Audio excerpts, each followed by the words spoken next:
Alichachka Capaichi, bienvenidos a Otavalo en la noche. Hoy tenemos como invitado a Don Mr. Raúl Amaguaña Lema. Alichachka Capanchi. Alicia Capanchi, Messi.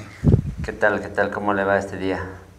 Bueno, primeramente agradeciendo la invitación y quisiera expresar un saludo en quichua. Oh, ¿no? ya, pues. Tucuilla Masikunaman, quichua ta rimaj Masikunaman, que Ecuador mama yakta pikaspa, maikaru yakta kunapi kaspapas ali punjata ali pachakunata charipangichi.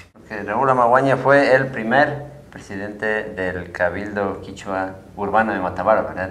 Explícanos un poquito cómo fue esa experiencia.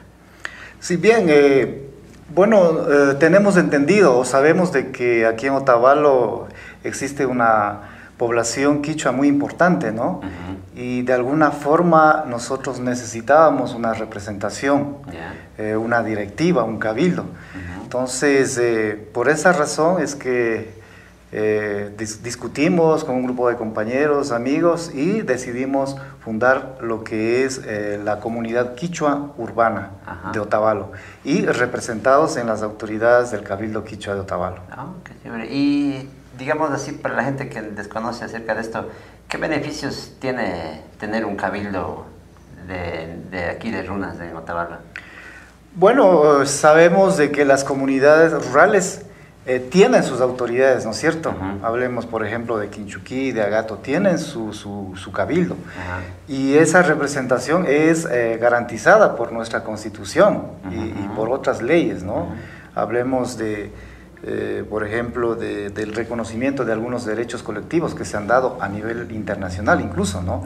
Entonces tenemos ese derecho de nosotros como comunidades indígenas tener nuestras autoridades que de alguna forma trabajen por el desarrollo de toda su comunidad, ¿no? Hablemos en el sentido económico, cultural, social. Entonces eso no lo teníamos, a pesar de que Otavalo es una comunidad quichua, podríamos decir la más grande que pueda existir, ¿no? Por el número de habitantes, pero no teníamos esa representación. Entonces ahora lo tenemos legalmente registrado, reconocido por el Estado ecuatoriano, y yo pienso de que como tal nosotros podemos acceder a todos los beneficios que tiene una comunidad cualquiera. A veces cuando necesitamos algo y acudimos a nuestras autoridades, cuando le ven a una persona no le paran bola, ¿no es cierto? Pero cuando ven que es una organización que representa a un grupo importante de personas, o cuando van en una delegación nutrida, claro, ellos gustosos reciben y nos toman más en cuenta. Entonces, por ese lado incluso es muy importante tener una representación legal. Lo que ahorita me hace acuerdo una vez que leí un libro allá de los nativos americanos, de Norteamérica, ¿no? Que había un chief, ¿no? Un cacique que alzó una flecha así, y mostraba una flecha y la rompía y decía, miren, una flecha sola pues se rompe fácil, ¿no? Pero si agarras bastantes flechas no las puedes romper. Entonces, entre más unidos estemos los runas es mejor, ¿no? Tenemos más fuerza en lo que sea, ¿verdad? Exactamente, yo pienso de que esa unidad de alguna forma nos ha mantenido como culturas, ¿no? A lo largo de estos más de 500 años de colonización. Entonces yo pienso de que el tema de la unidad es sumamente importante, que a veces nosotros la descuidamos, ¿no? A veces el otavaleño, por el asunto de ser mindalá y todo eso, como que hay esa tendencia un poco al egoísmo, ¿no es cierto? Simplemente yo trabajo y punto, los otros no me importan. Entonces yo pienso de que un poco debemos ir venciendo esos prejuicios, ¿no? Porque la unidad es sumamente importante. ¿De qué comunidad es usted? Bueno, yo soy de la comunidad indígena de Agato, ¿no? Y vivo aquí en Otavalo aproximadamente unos 20 años. Y podríamos decir de que eso ha sido de alguna forma la escuela que nos ha formado, ¿no? Conocer la vivencia comunitaria rural, ¿no? Y por otro lado también conocer un poco la vivencia comunitaria urbana. Entonces yo pienso de que estamos de alguna forma conectados en esos dos mundos. Y usted es de Agato, ¿no es cierto? Y según escuché ahí una vez que los de Agatos tocan bien el rondín para el Inti Raymi ahorita que pasó. ¿Cómo? ¿Sí baila el Inti Raymi?